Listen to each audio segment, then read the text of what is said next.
These mechs are just not worth it.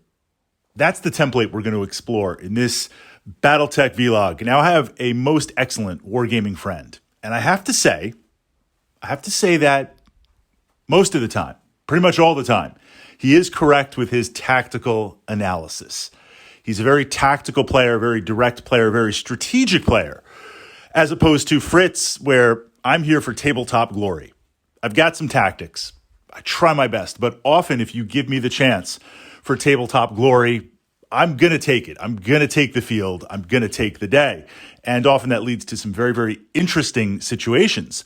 But I enjoy getting some tactical feedback and talking during and after games because his insights are very interesting on a meta level, a very, very kind of high level understanding that this game that we play, Battletech, it is a simulation. I mean, this is true of all war games. It is a simulation.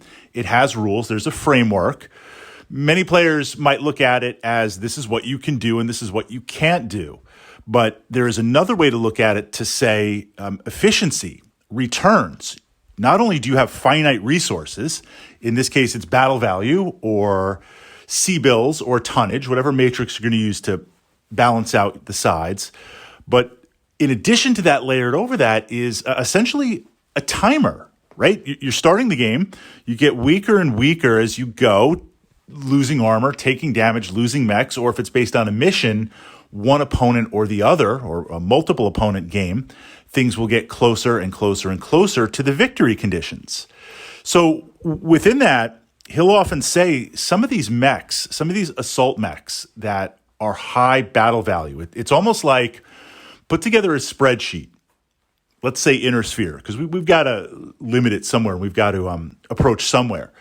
The least expensive mech. Now, forget about Tactica, forget about anything. We're just looking at pure battle value. And I want to say, I mean, this will be an interesting test. I'm going off complete memory here. So you guys will give me a little bit of leeway. You know, look, there's a lot of Battletech rolling around in my head. So we're going to try and go least to most. So you make your list. The least expensive battle mech, not a proto mech, least expensive, cheapest battle value. I want to say the Flea. So we have that on one side.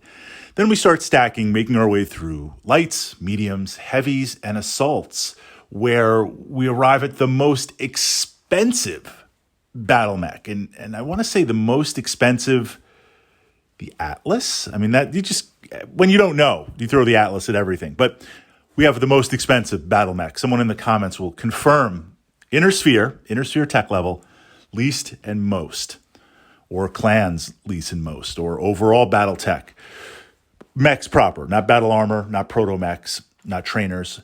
So this idea that being a finite resource game, certain mechs are just not worth it. The higher end battle value mechs, like that top 5 to 8%, no matter how awesome sauce they are, no matter how great they are, you just don't take them because they're too expensive in terms of battle value because you have to compose other units. It's an initiative-based game, initiative back and forth with Battletech. And as you lose units, the initiative pressure grows. Yes, you can offset that with infantry, but that pressure grows.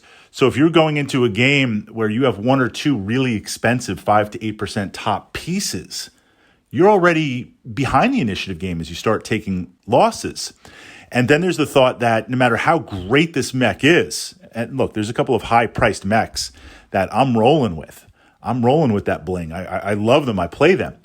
And they're effective. And they are deadly in the right situation. But they can't be everywhere at once. And I have to say, there are one or two times a game or every other game where you might have one of these very expensive mechs and you're exploring the game and something's happening, right? You're engaged, you're doing great, you're rocking. But then, like on the other side of the hex map, there's an opening or there's a skirmish going on or a breakthrough or something's happening. And you're kind of holding your own there, but you're like, damn, I wish that mech was over there. Or like, got to get this stalker up into position.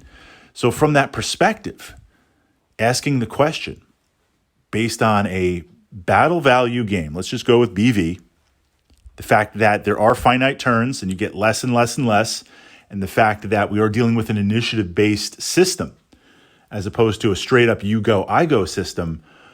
Are there certain mechs just on battle value alone, that 5 to 8%, that are just not worth taking?